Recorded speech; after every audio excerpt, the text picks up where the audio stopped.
Hello to my friends, subscribers. This is the first video I'm making in the new year, so to you, I wish a happy new year. But unfortunately, the content of this video doesn't indicate that it is a happy new year, given that I am posting right now my reaction to the recent news that Donald Trump ordered the assassination of General Soleimani, who was a top general in the Iranian military. I'm hearing echoes of what occurred in 2002 and 2003 when we went to war in Iraq. And that was one of the scariest times that I experienced in our country's history. And probably, frankly, in recent memory in the United States. To tell you the truth, I'm not creating this video to inform people. I have a lot of friends who ask me, what is going on in Iran and who was Soleimani and what kind of role did he play in the Middle East? What kind of impact did he have regarding U.S. policy in the Middle East? I don't want to be giving a voice on that. I feel like there are other people online that you could look to who would probably be better suited for that. I cite Michael Brooks, who has a great show and does a great job covering foreign affairs. Kim Iverson actually does some fantastic analysis with regards to Iran, understanding the history and everything. So if that's what you want to look at, I would say them. Even Crystal Ball, who focuses a lot on American politics, she does a fantastic job of talking about the American politics side of it. And I guess that's more of what I'm going to go into as well. But there are other videos if you want the details in terms of who he was and everything. And anyways, I just want to give my initial reaction to this news, which is, I think it's, first of all, the fact that the United States is blatantly participating in assassinations of other countries, sovereign countries, military officials, political leaders, political figures. It's just, this is horrific. How did we get here as a country? And how we got here was the last 30, 40 years of, I'm sorry to say, we as citizens have not been awake to the fact that we have politicians, we have representatives who are not representing us. They are representing moneyed interests. They're accepting money from contracting firms, from energy companies, from big tech, from big financial institutions, all of which benefit when there is conflict in the world, when there is war in the world. And in the United States, we've kind of been okay with that as long as we've had this kind of facade of economic growth and security and all the other bullshit that we're starting to realize is not true. We don't have the security that we once thought we did. We don't have the economic growth. We're not seeing the growth, the financial stability within our own lives in order to really now justify this trade-off. So it's refreshing in a way that we are waking up, but this is 20, 30 years too late. This was happening in the Clinton administration. This was definitely happening in both Bush administrations. This was happening in the Obama administration. I am guilty of turning a blind eye to the drone attacks, to the targeted civilian attacks that Obama had signed off on. And now Donald Trump is very much continuing in that tradition. What Trump is doing is relatively scary in comparison. I don't want to just, lump them all into one category. I think that the the military actions taken under Bush administrations, Obama, Clinton, it's all despicable. But what Trump is doing is particularly dangerous to the United States. Iran is a very strong military, or has a very strong military, and for us to engage in this kind of provocation puts us in danger. Look, they say, oh, we're in a safer world now that Soleimani is not in it. Well, why is it, if we're in a safer world, why did we immediately order all diplomats out of Baghdad? So we're definitely not in a safer world. This makes us much, much more insecure. Uh, so that's the first point I want to make. A lot of people, including a lot of the Democratic candidates, the first reaction they have is to say, "Oh, he was a bad guy.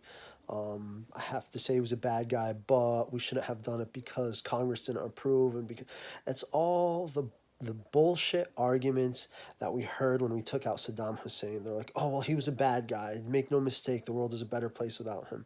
No, no, this is not how we do shit. This is I honestly, yeah, maybe he is a bad guy. Maybe he did bad things. You know who else are bad guys? So many of the United States allies. You think that Crown Prince of Saudi Arabia, who signed off on the murder of Khashoggi, was a good guy, and there's no repercussions for him. You think that Benjamin Netanyahu was a good guy? You think that Donald Rumsfeld and Dick Cheney don't have the blood of uh, women and children on their hands? So the argument that, oh, he was a bad guy is such bullshit. What? Because he was a figure within. Just think for a second. He was a general in a military. What was his position? What was his job? His job was to look after Iranian interests. Yes, Iranian interests may have, or in many cases, do go against United States political interests. And so, if we want to live in this dichotomous world where we're good and they're bad, if that's what makes you feel good when you go to bed at night, and you want to live in that fantasy bullshit world, then maybe he was a bad guy and him being out of this world is a good thing. But we live in fucking reality, and the reality is that you're born wherever you are born. Like, you don't get to choose that you were born. I didn't get to choose that I was born in the United States. People don't get to choose that they were born in Iran. People don't get to choose that they're born anywhere. And so, can we fault him that all right, he gets into the Iranian military and ascends there, and then now he's following protocol of the Iranian government. And yes, Iran has problems with representing their people. Maybe they're not really representing the will of the people, but forget all of that. He still is there. It is the equivalent if someone were to assassinate one of our top military officials, or someone in high ranks in the government. That is essentially what's happened. We are a sovereign country. As much as I disagree with Donald Trump, as much as I disagreed with George W. Bush, with Dick Cheney, with all these assholes that have represented us for many years, I don't support the assassination of them by Americans or by any foreign entity. So the fact that we're engaging in it is just ridiculous, and it definitely makes us less safe. The final thought that I have on this is I just am trying to come to an understanding. I have a lot of friends asking me, like, why did Trump do this? And honestly, we can't point to any kind of ideology that Trump abides by. I always thought that he had excuse me, he had non-interventionist tendencies, that he didn't want to get involved. And this was, a couple months ago when tensions with Iran were rising, and everyone was saying, "Oh no, now we're gonna have to go to war," and then Trump actually seem to not want to go there. But I mean, this proved all of that wrong. So why did he do what he did? There's many could speculate. I have my own kind of theory, and this is really just speculation. So I don't want you to take it for fact or anything. But Donald Trump is facing impeachment. That's what's happening in the United States. Benjamin Netanyahu also is facing charges of criminality as well. So this could work in both of their interests. For Benjamin Netanyahu, it would be, being at war with Iran would then help him gain the sympathy of an Israeli electorate or Israeli citizens who feel hostility towards Iran or feel the threat from Iran. For the United States, I think what's more at stake, Trump knows that going to war wouldn't particularly help him with Trump voters, because Trump voters, they seem to be hesitant towards war. At least in my assessment, I could be wrong about that. Honestly, they could, from what I've seen, a lot of them will justify anything that he does. Like, he could really just go down to Fifth Avenue and shoot someone, and that'd be okay with a lot of them.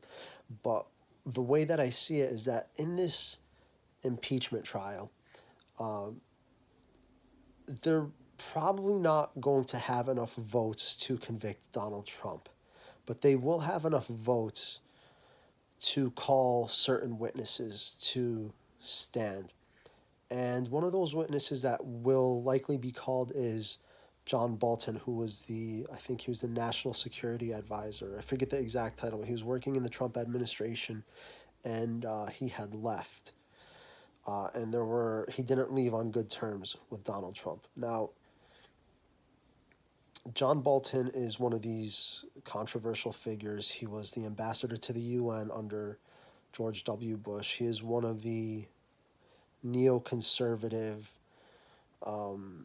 figureheads of our time. A guy who I don't like at all.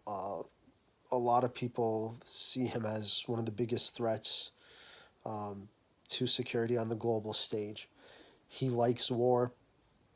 He's in bed with a lot of the military, contracting firms.